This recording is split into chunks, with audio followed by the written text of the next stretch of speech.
Ya os expliqué en un vídeo anterior, llamado Cómo regular el amperaje como un profesional 1, que en función de la geometría o forma de la unión, debíamos aumentar o bajar el amperaje.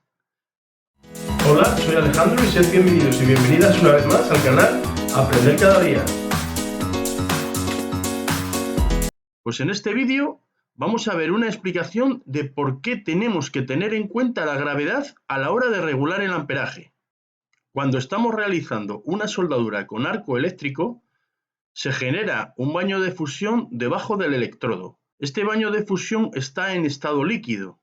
Bueno, aunque sea metal y muy viscoso, está en estado líquido por un momento. Antes de solidificarse, pasan unos instantes.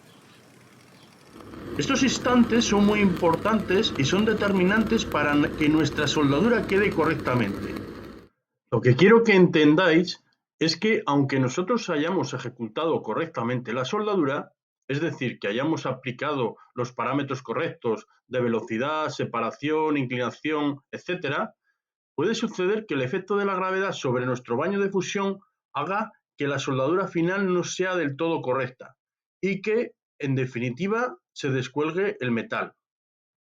Y claro, ahora la gran pregunta es, ¿y entonces qué puedo hacer si estoy llevando la mayoría de los parámetros de forma correcta para evitar que afecte la gravedad a mi soldadura y me quede de una forma correcta? A lo largo del vídeo vamos a ver una serie de pautas o procesos que debemos de realizar para mitigar el efecto de la gravedad en nuestras soldaduras. Lo primero de todo vamos a ver una demostración de cómo afecta la gravedad a nuestro baño de fusión y, en definitiva, cómo va a resultar una soldadura diferente de la óptima cuando estamos en una posición diferente a la horizontal. Cuando estamos realizando una soldadura en posición horizontal, pues la gravedad no está en nuestra contra, sino que nos ayuda, porque cuando estamos realizando la soldadura y el baño de fusión está en ese estado líquido, aunque sea muy pastoso, es líquido, lo que hace la gravedad es ayudar a que se reparta el metal en ambas partes de la unión. En cambio, cuando realizamos soldaduras en una posición distinta a la horizontal, ya sea una vertical, una cornisa, bajo techo, etc., en este caso, nuestra soldadura se va a ver muy afectada por la gravedad y va a tender nuestro baño, por el efecto de la gravedad, a querer descolgarse. Y entonces no va a tener la forma tan bonita inicialmente o en principio que podría tener en la posición horizontal. En la posición de cornisa, lo ideal sería que cuando realizamos la soldadura, el metal se repartiera de igual forma en la parte superior que en la parte inferior. Sin embargo, el efecto de la gravedad hace que el metal se descuelgue de la parte superior a la parte inferior, llegando incluso en ocasiones a provocar descolgamientos y mordeduras en la parte superior. Pues ahora que ya entendemos lo que sucede con la gravedad en nuestro baño de fusión, vamos a ver qué soluciones podemos aportar para que nuestro resultado final no se vea perjudicado en gran manera por la gravedad. Lo primero que vamos a hacer es aplicar en cada posición el ángulo de trabajo correcto. Esto es una cosa obvia, muy fácil, pero que muchas veces se nos olvida de aplicar con rigor. Y si no lo hacemos de forma correcta, esto va a ayudar mucho a que el metal se descuelgue. Por si no lo sabes, te explicaré que el ángulo de trabajo es el ángulo que forman el electrodo con las piezas a unir. Como estás viendo en esta imagen, que en este caso no es la bisectriz de las chapas a unir, sino que lo dejamos caer un poco más para evitar el descolgamiento del metal en esta posición.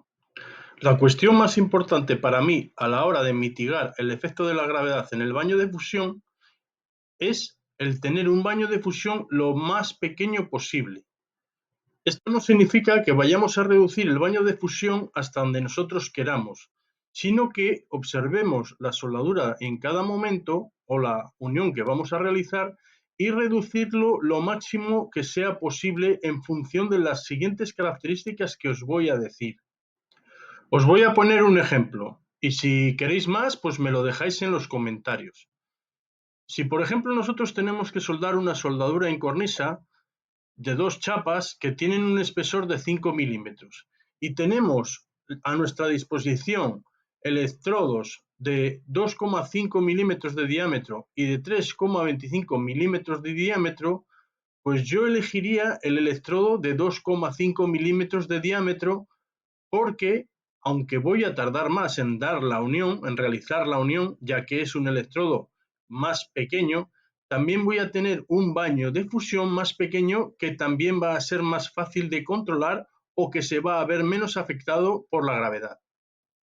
Entonces, siempre que tengamos la posibilidad de elegir entre dos electrodos diferentes, ya sean electrodos revestidos o varillas de aportación o el hilo en la semiautomática o por microalambre, pues siempre que podamos elegiremos el diámetro más pequeño para conseguir que nuestro baño de fusión sea el más pequeño posible.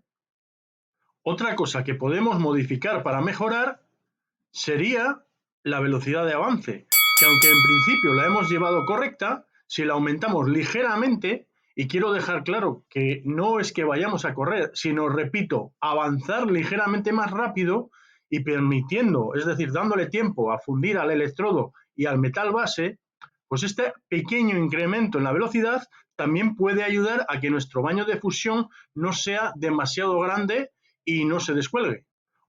Si te está gustando este vídeo, puedes darle a la pausa, darle al me gusta y también te puedes suscribir si quieres. Después ya puedes continuar viendo el vídeo. También si conoces a gente que está aprendiendo en esto de la soldadura, puedes compartírselo para que también se beneficie de estas enseñanzas. Y otra cosa, como estoy haciendo referencias a términos o situaciones que muchos igual no conocéis o no estáis familiarizados, y hay muchos vídeos en el canal que igual no sabéis encontrar, voy a dejar el enlace de ciertos vídeos a los que hago referencia en este propio vídeo. Por ejemplo, podría ser el de la velocidad de avance, el de la longitud del arco, etcétera, etcétera. Los dejaré todos en el cuadro de información de este vídeo. La intensidad de soldeo, ¿cómo no? Es fundamental que llevemos la intensidad mínima para poder fundir correctamente tanto el metal base como el metal de aportación. Ya habréis visto alguna vez que los electrodos revestidos tienen un rango de amperaje de utilización según el fabricante. Por ejemplo, un electrodo puede tener un rango de amperaje de entre 70 y 90 amperios. Pues en estos casos de soldaduras en posiciones diferentes a la horizontal, utilizaremos dentro de ese rango el mínimo posible. Eso sí, recordad que tiene que ser capaz de fundir tanto el metal de aportación, lo que es el electrodo, así como el metal base. La temperatura de la pieza que vayamos a soldar. Pues mira que este aspecto es importante y la gente no lo tiene tanto en cuenta. Yo estoy aburrido de decir en los vídeos que el aspecto térmico es muy importante en la soldadura.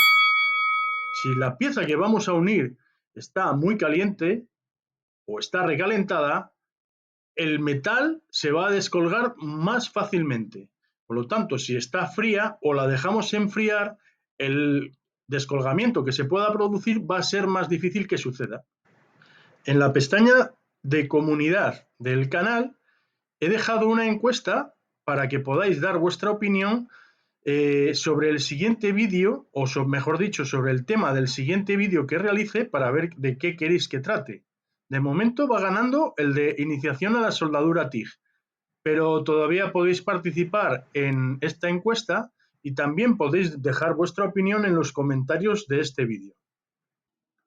Os voy a decir una cosa más que os puede ayudar, sobre todo con el electrodo revestido, y tiene que ver con la separación del electrodo o lo que es la longitud del arco.